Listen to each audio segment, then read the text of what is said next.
One is the explosive American star chasing another huge WTA title. The other is a two-time Grand Slam champion who just survived an incredible comeback against Naomi Osaka. And now, these two stars are finally meeting again in Toronto. But here's the shocking part.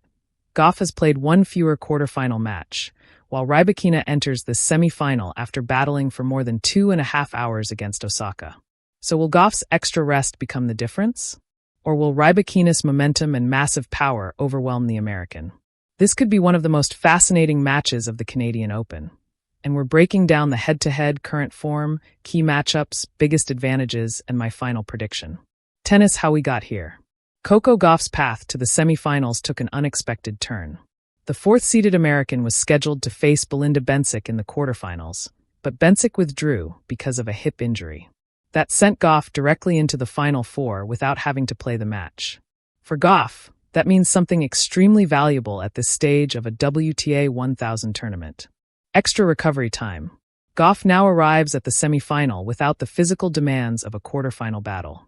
But Rybakina had to earn her place the hard way. The second seed faced Naomi Osaka in the quarterfinals and found herself in serious trouble. Osaka took the opening set 6-4 and then moved ahead 4-2 in the second. Rybakina, however, refused to collapse. She fought her way back, won the second set tiebreak 7-5, and then took control of the deciding set to win 4-6, 7-6, 5, 6-4. The comeback lasted 2 hours and 33 minutes. That tells us something important about Rybakina. She is coming into this semi-final with confidence, but also with significantly more match mileage. Fire the head-to head. Now let's talk about one of the most fascinating parts of this matchup. Gauff and Rybakina have played just one previous tour-level singles match. And guess where it happened? Toronto. Back in 2022, Gauff defeated Rybakina in a dramatic three-set battle, winning 6-4, 6-7, 8, 7-6, 7. That means Gauff currently leads their head-to-head 1-0. And that previous match was anything but easy. So Rybakina now has another chance to even the score, in the exact same city where their first meeting took place. That's an incredible storyline. For years later, they're back in Toronto. Same tournament, same hard-court environment. But both players are now completely different versions of themselves. High-voltage key battle number 1. Rybakina's serve versus Gauff's return. This could be the biggest tactical battle of the entire match. Rybakina possesses one of the most dangerous serves in women's tennis. When she lands her first serve consistently, she can earn short points and immediately put pressure on her opponent. But Gauff has developed into an extremely dangerous returner. Her ability to get difficult serves back into play can force Rybakina into longer rallies. And that's exactly what Gauff wants. If Rybakina is serving well, she can control the scoreboard. If Gauff consistently gets those first serves back and starts rallies, the dynamic changes completely. So watch the opening games very carefully. Rybakina's serve versus Gauff's return could set the tone for everything. Collision key battle number 2.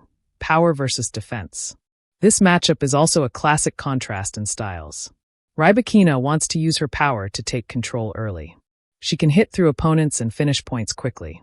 Gauff, meanwhile, can absorb enormous pressure. Her movement, athleticism, and defensive skills allow her to turn difficult situations into extended rallies. That means Rybakina may have to hit through Gauff repeatedly. And that's not easy, because if Rybakina starts pressing too hard, the unforced errors can arrive.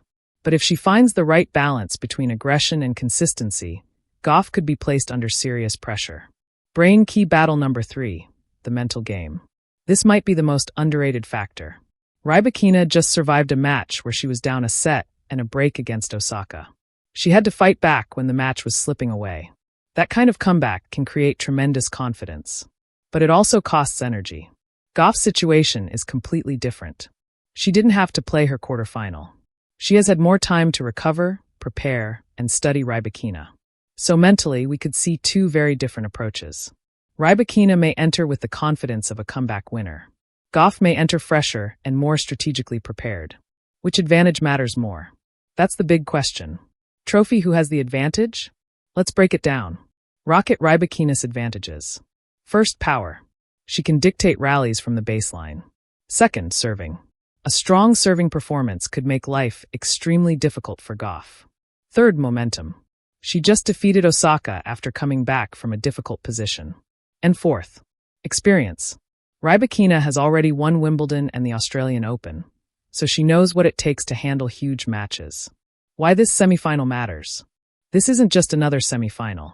Gauff is chasing her first title of 2026 and has now reached her 16th WTA 1000 semifinal.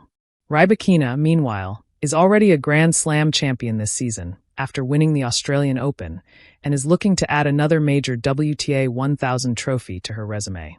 And because this is Toronto, there is another layer to the story. Their only previous meeting happened here. For years later, they're back. Only this time, the stakes are much higher. A place in the Canadian Open final is on the line. So there you have it. Elena Rybakina versus Coco Gauff. Power versus movement. Serve versus return. Momentum versus extra rest. And a head-to-head that currently belongs to Coco Gauff. Rybakina has already shown that she can survive adversity.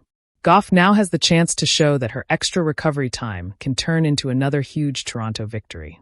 But what do you think? Can Elena Rybakina overpower Coco Gauff? Or will Coco Gauff reach the Canadian Open final?